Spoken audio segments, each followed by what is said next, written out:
saudara-saudari, kaum muda, remaja, dan anak-anak yang terkasih, selamat berjumpa kembali dalam Renungan Harian Provinsi MSC Indonesia, edisi hari Senin 6 Juni 2022. Sabda dari hati untuk dunia yang baru. Hari ini merupakan peringatan wajib Santa Perawan Maria Bunda Gereja. Bacaan kitab suci yang kita renungkan hari ini adalah Injil Yohanes bab 19 ayat 25 sampai dengan 34 yang mengisahkan tentang Yesus yang tergantung di kayu salib, menyerahkan Yohanes menggantikannya sebagai putra Maria. Ketika Yesus melihat ibunya dan murid yang dikasihinya di sampingnya, berkatalah ia kepada ibunya, "Ibu, inilah anakmu." Kemudian katanya kepada muridnya, "Inilah ibumu." Dan sejak saat itu, murid itu menerima dia dalam rumahnya. Saudara-saudari terkasih, Yohanes mewakili kita semua, gereja yang sedang bersiarah. Kita diserahkan kepada Maria sebagai ibu kaum beriman. Maria sampai sekarang pun masih tetap menemani kita dalam persiarahan hidup kita menuju rumah Bapa. Jika Hawa jatuh ke dalam dosa, Hawa yang baru, yakni Maria, menolong kita menuju kepada keselamatan bersama putranya, yakni Yesus Kristus. Kita pantas bersyukur mempunyai ibu seperti Maria. Dialah teladan kesetiaan iman, dan kepadanya kita boleh meminta pertolongan. Pada hari ini Gereja Katolik memperingati Santa Perawan Maria Bunda Gereja. Bunda Maria sungguh menjadi contoh teladan orang beriman Kristiani yang sejak awal ambil bagian dalam karya penyelamatan Allah. Dengan kesediaan menerima kabar sukacita, lalu mendampingi putranya dalam suka dan duka, serta mendampingi para rasul setelah Yesus wafat, bangkit, dan naik ke surga. Karena itu, tepatlah Gereja Katolik menghormati dan menghargai peranan Bunda Maria dengan menetapkan hari ini untuk memperingati keteladanan Bunda Maria. Ada dua sikap hati Bunda Maria yang paling menonjol, yaitu pertama, sikap hati menerima hal-hal terjadi pada dirinya dengan iman.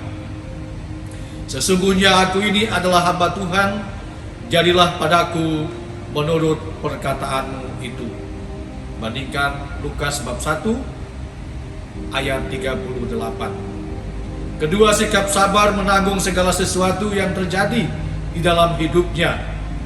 Lalu Yesus berpulang bersama-sama mereka ke Nazaret, dan Yesus tetap hidup di dalam asuhan mereka. Dan ibunya menyimpan semua perkara itu di dalam hatinya. Demikianlah, saudaraku terkasih, kita bersikap seperti Bunda Maria saat menghadapi masalah dalam hidup dengan iman yang teguh. Kita berharap serta menantikan Tuhan akan menolong kesulitan kita. Dan di dalam penantian, hendaknya kita tetap melakukan tindakan perbuatan baik kepada orang lain, meski kita juga sedang ada masalah. Maria sabar menanggung beban derita, menyaksikan Yesus dimusuhi oleh ahli-ahli Taurat dan orang-orang Farisi, bahkan melihat Yesus yang disiksa dan disalibkan. Yesus mengasihi ibunya Maria. Ia menyerahkan ibunya kepada murid-muridnya, dan Maria menemani para rasul saat pemberitaan Injil tentang Yesus yang telah bangkit setelah kuasa Roh Kudus mengurapi para rasul. Tentunya ada banyak suka duka yang mewarnai perjalanan pemberitaan Injil di tengah-tengah dunia ini. Oleh karena itu, saudara-saudari terkasih, sudah selayaknya kita mendengarkan kata-kata Yesus yang menghendaki agar Maria menjadi ibu rohani kita, dan kita adalah anak-anaknya, untuk dilahirkan ke hidup yang kekal. Kita juga selayaknya meneladan murid yang dikasih Yesus itu, yang setia dan terlibat total dalam karya keselamatan Yesus. Semoga kita juga seperti Bunda Maria mau terbuka menerima segala sesuatu yang terjadi di dalam kehidupan kita dengan iman yang teguh, karena kita percaya bahwa Tuhan akan selalu menyertai hidup kita.